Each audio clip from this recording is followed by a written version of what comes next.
வணக்கம் நண்பர்களே. பிழைப்புக்காக எல்லா ஜீவராசிகளுமே ஏதாவது ஒரு வேலைகளை செஞ்சுட்டு தான் இருப்பாங்க. ஆனால் இந்த கால நேரம் அப்படிங்கிறது எப்பவும் ஒரே மாதிரி இருக்காது. சில கால நேரங்கள் நமக்கு வாரி கொடுக்கும், சில கால நேரங்கள் நம்ம காலை வாரி விடவும் செய்யும். ஆனால் சில கால நேரங்கள் கொக்கு மாதிரி அமைதியாக இருந்து இரையை பிடிக்கணும்.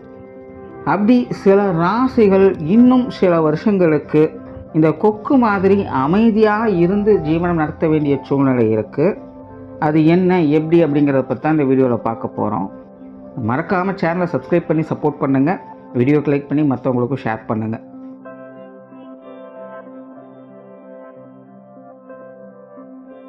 மிதுன ராசி, மிதுன லக்னம், இவங்களுக்கு பார்த்திங்கன்னா ஆல்ரெடி கெரியர் ரிலேட்டடாக நிறைய பிரச்சனைகள் போய்கிட்டு தான் இருக்குது. ரொம்பவுமே கெரியர் ரிலேட்டடாக சங்கடப்பட்டுட்டும் கஷ்டப்பட்டுட்டும் தான் இருக்காங்க. அண்ட் சிலருக்கெல்லாம் பார்த்திங்கன்னா தேவையில்லாத அவப்பெயர்கள் வரக்கூடிய சூழ்நிலைகளும் வந்துக்கிட்டு தான் இருக்குது.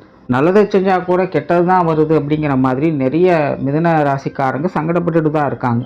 நிறைய பேர் கெரியர் ரிலேட்டடாக இவங்களை ஓவர்டேக் பண்ணி போயிட்டுருக்கிறதையும் பார்த்துக்கிட்டு இருக்காங்க. ஸோ மிதுனத்தை பொறுத்த வரைக்கும் ஆல்ரெடி இவங்க இந்த மாதிரி ஸ்ட்ரகிள்ஸை பார்த்துக்கிட்டு தான் இருக்காங்க. அண்ட் இனி வரக்கூடிய டைமும் இவங்களுக்கு அப்படி தான் இருக்குது. பட் முன்னாடி இந்த இன்ட்ரடக்ஷனில் சொன்ன மாதிரி அந்த திடீர் யோகம் அப்படிங்கிறது இவங்களுக்கு வேலை செய்யும். அதை வச்சு இவங்க பொழைச்சிக்கலாம். அதனால் மிதுன ராசி, மிதுன லக்னக்காரங்க இந்த குண்டுச்சட்டிக்குள்ளே குதிரை ஓட்டுற மாதிரி ஒரே மாதிரியான விஷயங்களை ஃபோக்கஸ் பண்ணாதீங்க. உங்களுக்கான வாய்ப்புகள் எப்படி இருக்குது அப்படிங்கிறத கிராப் பண்ண பாருங்கள், அதை பயன்படுத்திக்கோங்க. இந்த திடீர் அதிர்ஷ்டம் அப்படிங்கிறது உங்களுக்கு அப்பப்போ வேலை செஞ்சுக்கிட்டு தான் இருக்கும்.